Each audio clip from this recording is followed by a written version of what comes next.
My name is Antwain Winters. I'm the 5th District candidate for the Green Party, United States, Missouri, and this is a spotlight on affordable housing.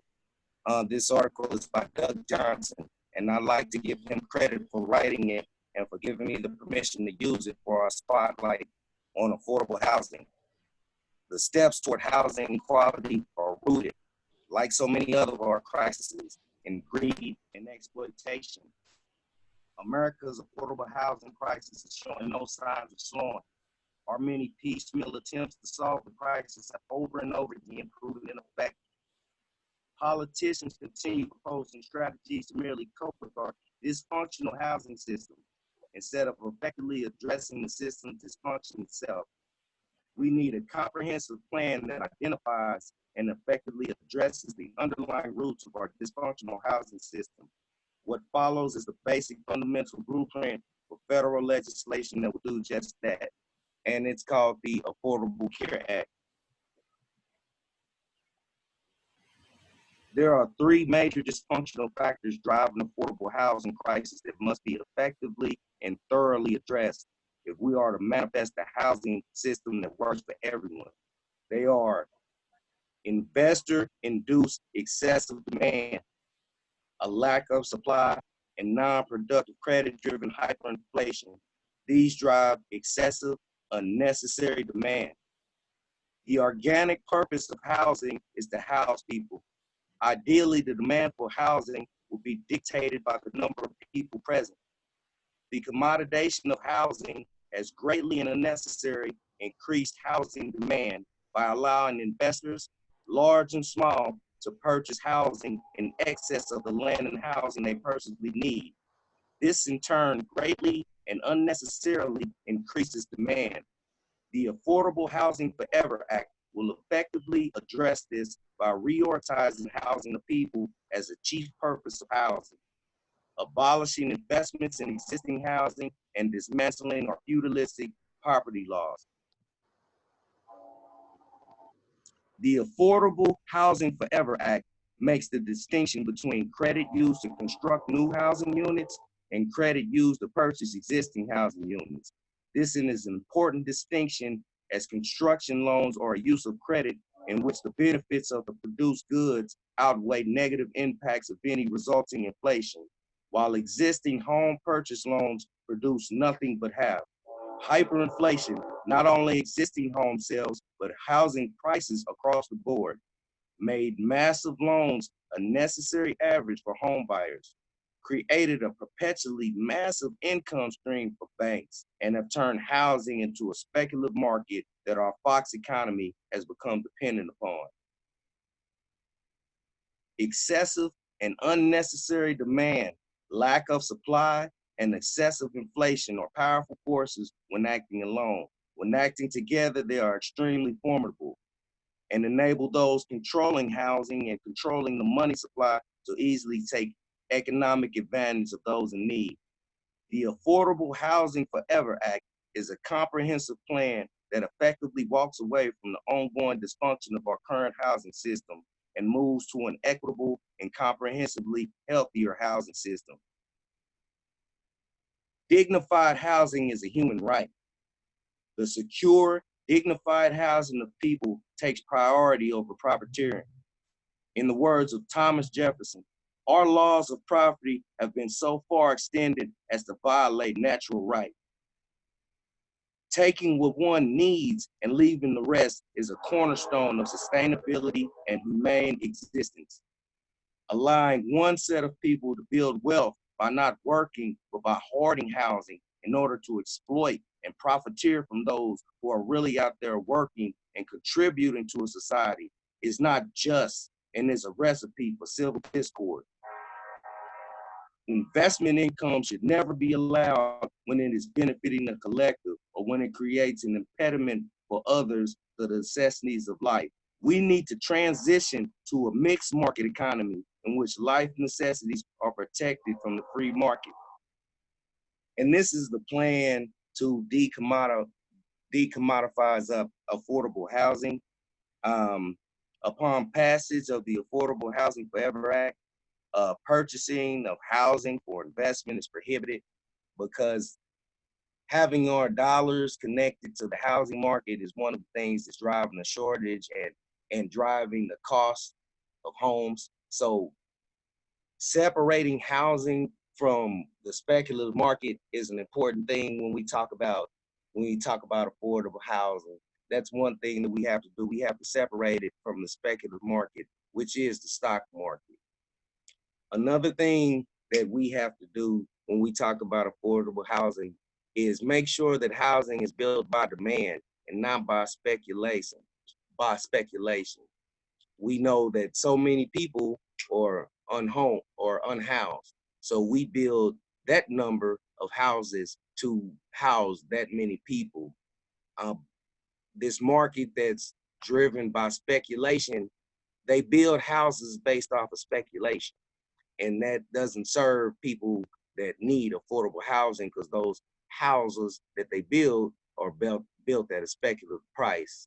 And other than separating housing from the speculative market and building housing upon need, and we need, the third thing that we need to do to secure affordable housing is to make sure people don't hoard housing, and make sure people take just as much as they need.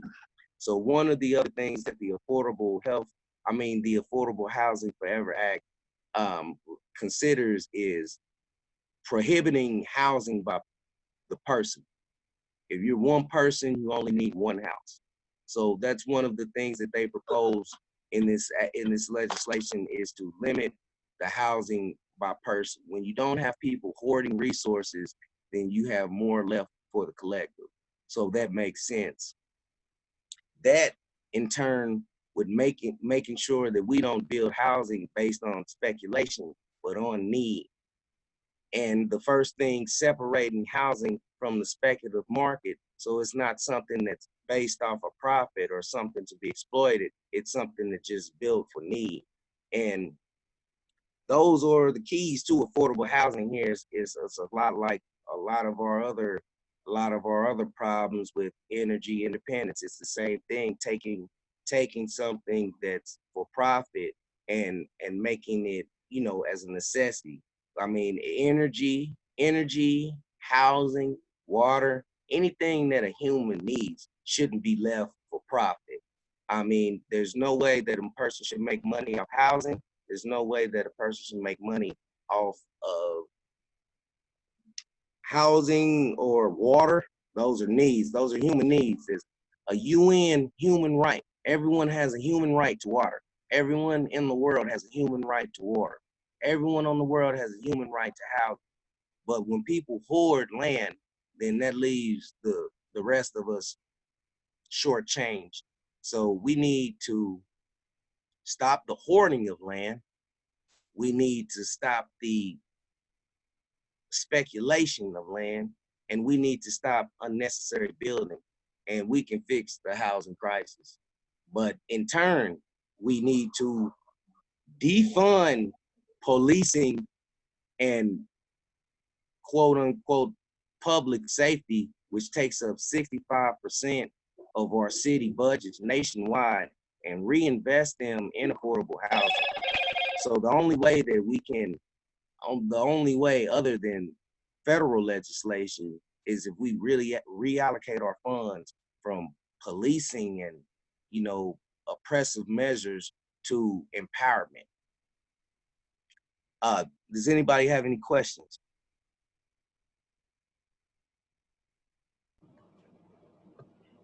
Kelly. My question is, so you're talking about taking away, I guess my question is, how do landlords fall into this? Because I do feel like a huge problem with people not being able to own their own homes is that so many people own more than one home already. So I guess my question is, what's the balance between renting and owning? And how do landlords kind of play into this act? And I guess I want to ask, what is speculative marketing with regard to housing. I mean, why, like a lot of people in cities say that landlords buy up blocks and they let the blocks sit there. What are they waiting for? I mean, what's the, what it, I mean, speculation doesn't do anything for people. It, what, what's their end goal in speculating? I mean, it's so abnormal that it doesn't even make sense. Any other questions, comments? Anybody before Kelly? No, just one question at a time. I just think is appropriate. Okay. Okay. To answer the first question, the Affordable Housing Forever Act has a condition in it for people that own more than one homes. It does initiate prohibition on owning more than what one's need, more than what one needs. It allows homeowners to sell their homes at the last listed market price, and it allows them to hold that property for a maximum of 1 year, and it guarantees that the person that's selling their excess home gets at least the market value. So that's how they compensate people that own more than one home. We're getting landlords are exploitative. Landlords exploit people. Housing is a need. You should not profit from needs. And I mean, that's just something that people are going to have to get around. They're going to have to find another way to make money, because making money off of housing is exploitative. It's exploitive. It's exploitative. It's exploitive. You can't make money off of things that people need. That's not a landlord isn't. I mean, a landlord is someone that exploits someone. Now, to exploit someone, you have to have something that someone needs. And then you have something that someone needs, and then you charge someone else. That's exploitation. Landlords are exploitive. So we allow those landlords, at least individual landlords, to sell their homes at least market value. And that's how we compensate those people. Now, as far as commercial actors, they have to sell their assets. They have to sell their assets too. And existing commercial units will be allowed to remain, but any other commercial units would be subject to special taxing and zoning and the like.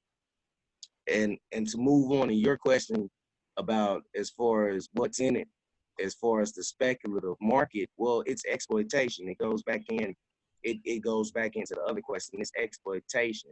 When you have people that need something so much, they're going to bid so high for it, and that drives up the need, and that drives up the cost, for one thing. When you have so many people competing for it, and when you control the housing, when you control how many houses are built, you can control the need. And that's why the speculative market is so profitable, because they control the number of houses built, and they know the need out there. So to speculate on it, it's very profitable, because you can control the number of houses, and you can drive up the cost of those houses based upon the need. Daniel? You know, it's pretty complex. It can be a pretty complex situation. Now, my question has to do with the Netherlands. They're a very socialistic system, and I just kind of wonder how they deal with the shelter, housing. I would be into studying how they, make sure that everybody has a place. They're not as big as we are. We're more complex too. But I'd be interested in finding out how they deal with the situation of housing and shelter. And that's a very, very good question, Mr. David, because I mean it's well documented that colonization was spurred by overpopulation in Europe. So I mean they're used to dealing with, you know, people and housing, and I'm intrigued about that also, and I will be doing some research on that. I don't have any I don't have an answer for you right now about what the Netherlands does, but I do know as far as history goes, that's what spurred colonization and colonialism was overpopulation in Europe. And right now and I'm pretty sure that they're pretty far ahead of us on housing and how to deal with the shortages. But I will be getting back to you on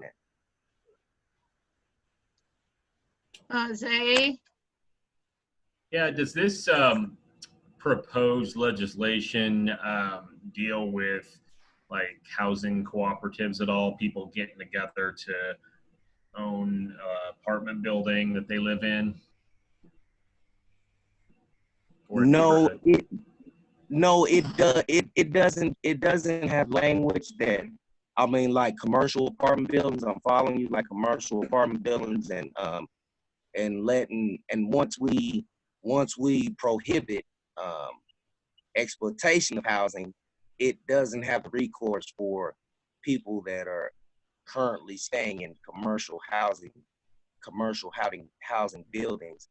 I would assume that we would have some type of, you know, equity program where like we could take the number, we could offer the commercial person the market price, and then we could offer each individual, like we could take the units and then we could split them down in the middle, and we could multiply that, we could divide the payment by the number of people in an apartment building, and offer them and calculate a payment based off of the number of people in the apartment building, and have and kind of trying to come up with some type of some type of ownership program, like that. Well, based off of the market value of the house that we gave the commercial owner, and then we could take the number of apartment buildings. I mean, we could take the number of apartments and divide that number, and that would and have everyone in the apartment building, like that's what you would pay to own your apartment. You know, like if we bought a commercial if the government bought a commercial apartment building for $30,000 and it had 5 people in it, and then each of those 5 people could obtain credits through the government and through other organizations to pay $6,000, and then they would have ownership then, if that makes sense. There, you could just, you know, you could scale that up or down, you know. Yeah. Did that answer your question? Or? Yeah, I think that it did it, and I think housing co-ops like what they have in New York are a lot like what you're just describing, and would be a good solution for larger living situations, apartment buildings, or neighborhoods, things like that. So. Okay, our time is about out. Does anyone have anything for 1 minute? You don't have one? I do. I do want to say, in reference to Zay's question, there is a website, cohousing.org, that talks about the type of cooperative housing available in the United States, but it did come from the Netherlands.